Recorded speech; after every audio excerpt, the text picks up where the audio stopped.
de seguir adelante en este torneo. Efraín Juárez, por una parte, del equipo de los Pumas de la universidad, con esa marca desde que llegó a dirigir a Pumas, y Gerardo Espinosa, que también entró de relevo en este mismo torneo. Aquí está la efectividad de puntos mayor de Efraín Juárez, y esto es lo que necesitan decidir los Pumas y el Guadalajara para avanzar al play-in. Y hablábamos de que estos equipos ya tienen esa costumbre de estar en estas instancias, estar rasguñando la clasificación con el sistema de competencia que es el play-in, que igual si hubiera sido nada más del 1 al 8, te aseguro que están entre el 9º y el 10º, igual rascando puntos, porque son equipos que, si bien tienen la herencia de esos grandes equipos de antaño, ya en la actualidad tienen una cuestión de preocupar, y más el relevo de entrenador que se buscaba, que tuviera un cambio drástico por esa urgencia de tener esos puntos. Creo que por los números, al que le va un poquito mejor, a Efraín. A Efraín, exactamente. Sí, y Espinosa, pues a punto de salvar o intentando salvar el torneo, después, Mario, de que en el partido anterior logró ganarle al equipo de Puebla, y esto le da oxígeno al Guadalajara, pero de cualquier manera lo tiene complicado frente al Atlas en el clásico del día de mañana. Te iba a decir, no hay la posibilidad de que califiquen los dos. No. Correcto. En verdad que a mí me gustaría que se quedaran los dos, que avanzaran los dos. Para mí tiene mejor plantel, un poquito mejor plantel Guadalajara. Para mí, lo ha tenido siempre. Han quedado los dos a deber, los tres a deber, sumo a Pineda también. Han quedado a deber los mexicanos jóvenes. Ojalá y tengan oportunidad. Yo creo que un pelín arriba Pumas calificaría. ¿Y qué fracaso sería mayor en caso de que no clasificara la universidad o el Guadalajara a la siguiente ronda del torneo? Yo pienso que el de Pumas. ¿Por qué el de Pumas? Porque Pumas se metió dentro de los primeros 4 del torneo anterior, ¿no? Y Guadalajara quedó en el último lugar del play-in. Y después, cuando fue el primer partido, quedó eliminado. Es decir, yo veo en Pumas un descenso del 4 al 10º. Estamos hablando que baja 6 lugares. Fue el que le dio continuidad a su técnico, más allá de que después se haya ido. Es un equipo, un plantel que tiene la posibilidad de contratar extranjeros, a diferencia del Guadalajara. Es cierto, hay quienes pensaban o generaron expectativas con Guadalajara y Óscar García, pero expectativas basadas en qué, si el señor García no conocía el fútbol mexicano, no conocía a los futbolistas, y cuando dirigía daba la impresión que ni siquiera se había esmerado en conocerlo. Era un proyecto nuevo, un técnico nuevo que tenía que llegar también a imponer su sistema. Entonces, basados en ese tipo de situaciones, yo sí pienso que Pumas, su fracaso es más fuerte que el de Guadalajara.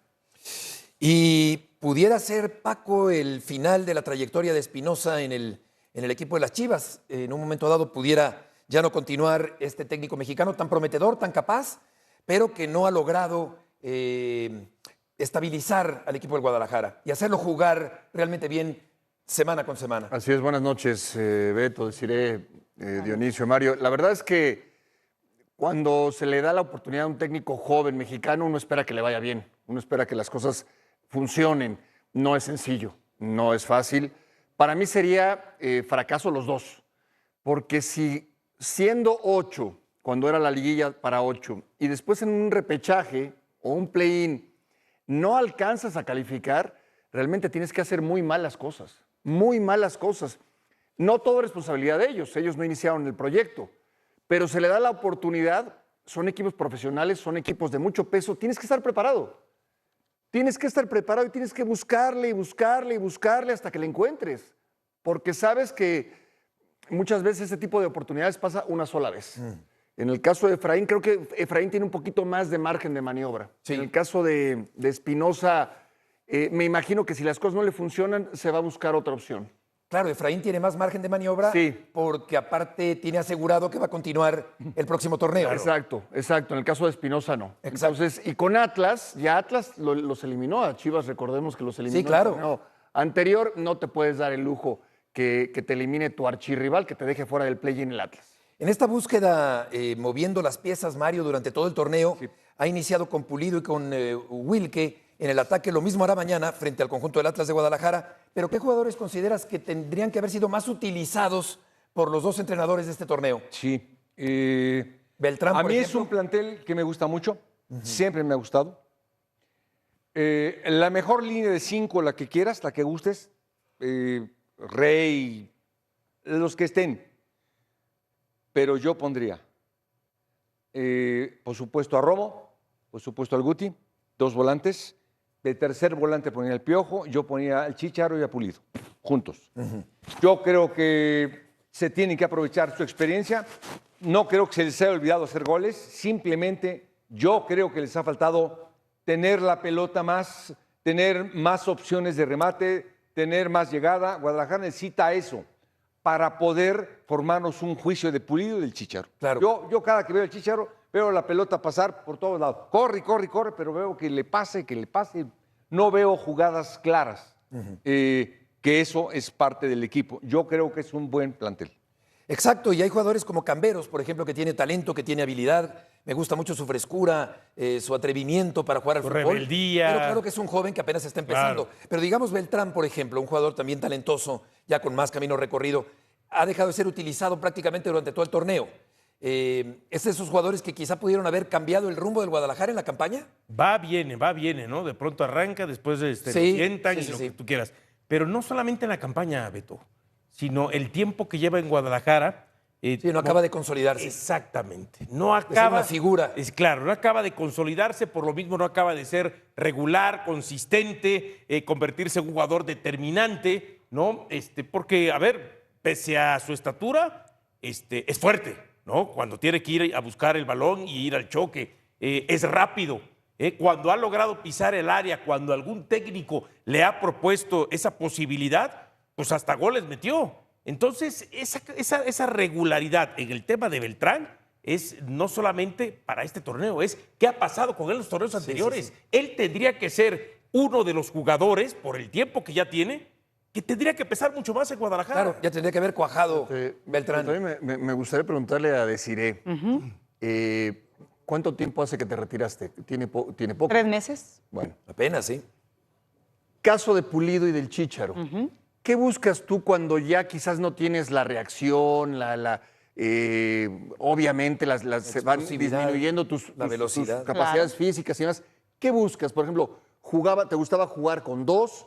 ¿Jugabas solamente tú? ¿Qué buscas? ¿Que haya más acompañamiento? ¿No te sales tanto de la zona? Porque yo también, yo coincido con Mario, no puedo entender que pasan los partidos y no genera Chivas en ataque. En el caso de Pulido y de Chícharo, sí, no es, Chícharo está cerca a su retiro, lo mismo que Pulido, ¿no? Sí.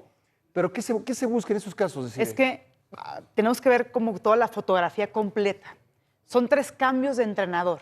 Uno que se va, que los abandona, que ya se sabía tal cual con el tema de Gago. Después viene esta parte de los españoles que hacen un proyecto y lo presentan. Y luego viene Espinosa como a tratar de calmar estos fueguitos que salieron, ¿no? En esas transiciones hay mucha incertidumbre porque por más que estén alineados por los jefes, a Mauri por decirle un nombre, que es el importante, a partir de ahí, cuando no hay esa coherencia como jugadores, tú lo que buscas es primero saber como delantero qué buscas. Si yo voy a ir a presionar, o si voy a esperar en zona 2, o si voy a estar acompañado por otro delantero más joven. A partir de eso, yo voy y pregunto al entrenador en turno. Okay. Y pregunto y le digo, ¿sabes qué? ¿Qué buscas de mí? Ya depende qué entrenador le dijo seguramente. ¿Sabes qué?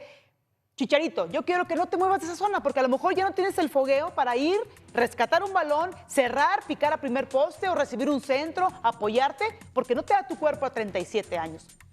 Eso es lo que tiene que haber, más comunión y comunicación. Y yo siento que a partir de ahí, lo que dice Dionisio, no hay una congruencia con lo que busca Chivas y con los jugadores que tiene, porque sí hay jugadores que tienen talento, y vimos la lista ahí, tal cual, de todos los porcentajes, pero ni llegan al línea de fondo, ni levantan la cara, ni siquiera saben qué jugador y qué delantero tienes, con qué capacidades tienes, si va a ir a presionar o si va a retener más el balón o si va a ir a picar a primer poste. Todas esas incongruencias se permea y por eso Chivas es tan, digamos, un proyecto tan fracasado en el momento que frustra para el aficionado y frustra para las leyendas que tiene ahorita Chivas, que es Chicharito.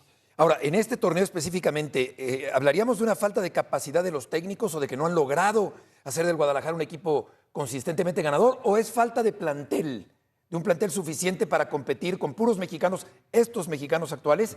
Mario dice que le gusta el plantel. ¿Que hay plantel? Sí. No de ahora, lo viene diciendo hace 3 o 4 Sí, no, años. no, no. Pero está ahí bien. me da la razón, entonces. Sí, falta pero- la pero, organización. ah, Es Gestión que la- algo tienes la que parte hacer. táctica. Yo coincido, quizás la comunicación. Pero tú no sabes a qué juega Chivas. No sabes a qué juega Chivas. Vamos a apretar todos, vamos a esperar, vamos a jugar por las bandas, vamos a jugar por dentro. Pintaba para ser un mejor equipo con Espinosa. Viene la goleada contra América, los Sí. eliminan Sí. y no se recupera Chivas. Se cayó. Apenas ahora que gana con Puebla. Mañana, bueno, es la última posibilidad que tiene, pero para aspirar a algo muy. Sí. Para lo que Chivas es poca cosa el play-in. Aún el play-in es poca cosa para Chivas. Yo coincido, yo creo que ha faltado comunicación y tiene mucho que ver que no hay un buen ambiente laboral. No hay un buen ambiente laboral, no hay certidumbre en el proyecto y eso permea desde el cuerpo técnico hasta los jugadores. Aquí tenemos imágenes de hace unas horas. Frustra mucho, frustra demasiado. Dice Paco, ¿no? El tema de los proyectos. Yo incluiría los dos, porque son dos de los equipos que por supuesto tienen que darle mucha importancia a sus fuerzas básicas. Una por las limitantes o filosofía de Guadalajara, que ya sabemos. Lo otro porque Pumas se ha caracterizado por historia, aunque en los últimos tiempos no ha sido así, a ser una de las canteras más importantes y que también termina nutriendo al fútbol mexicano. Entonces, primero, creo que los proyectos en ese aspecto van al fracaso porque Pumas no tiene ni cantidad ni calidad en sus jugadores. Y Guadalajara da la impresión que tiene cantidad, pero que le falta todavía pulir y Cohesión. trabajar más en la cuestión de la calidad. Estamos hablando de la jornada 17. Sí, y cuando hablamos por qué estos proyectos no terminan de de Cuajar, rendir frutos de también. cuajar, sí. A ver, querramos o no querramos, esa es la verdad, lo tenemos que reconocer, pero nos tenemos que remitir al tema del dinero. Y Pumas tiene mucho menos dinero que los que tiene Guadalajara. Y los equipos que hoy compiten en el fútbol mundial, y no solo en el fútbol mexicano, los que están arriba son los que tienen dinero, son los que gastan, no que te gastan 10 milloncitos, 5 milloncitos, te gastan 15, 20, 30 millones o 40 millones de dólares mínimo por año. Pero nuevamente nos das la razón, la gestión. Un ejemplo es Rayados. Gastas mucho dinero y la gestión en cambio de entrenadores, el tema de cómo saber quiénes te van a hacer mejor, que exploten los jugadores su mejor versión. Pero Rayados es la excepción a la regla. Pues sí, los que tienen obviamente. dinero están arriba. Cruz Azul, Toluca, América, Tigres, por ejemplo. Sí. Es que es frustrante. Yo me quedo en el tema del ser jugadora y me pongo en el lugar de Pulido, de Chicharito, que son de la edad muy similar, y ver que por amor regresas a Chivas o por amor quieres aportar, pero no tienes un ecosistema que te soporte. Ecosistema me refiero a esta gestión de simplemente alinear una plantilla de jóvenes y con algo tan pequeñito como decir, ¿sabes qué? Quiero que luzcan esos jugadores porque tienen experiencia, súrtelos de balón. Hazlos que hagan esto. Y esa comunicación entre entrenador y jugador que tiene experiencia hace que cuando las cosas estén mal, de perdido, no estar peleando un play-in en Si la se me posición. permite también- la comparación y entendiendo las distancias, lo de Lewandowski en Barcelona. Lo de Lewandowski en Barcelona. Lewandowski no es el que más corre ya, ¿sí? No es el que más empuja, no es el que más aprieta desde la salida a los defensores. Para nada, ¿eh? Pero el equipo es muy dinámico y Lewandowski siempre está oportuno, coincide con el balón, llega siempre puntual a la cita para hacer el gol. No estoy comparando a Lewandowski con el Chícharo y Pulido. Son eso está estás claro. comparando hechos. Sí, situaciones. es un equipo muy dinámico que trabaja tan bien que las pelotas que le llegan a Lewandowski, Claro. sus recorridos no son los que eran en el Bayern Múnich, para nada. obviamente. Claro. Pero sigue siendo efectivo porque el equipo trabaja, no para él, pero sí es un equipo que trabaja de tal manera que Lewandowski De hecho, termina Paco siendo efectivo. Le lleva 19 años.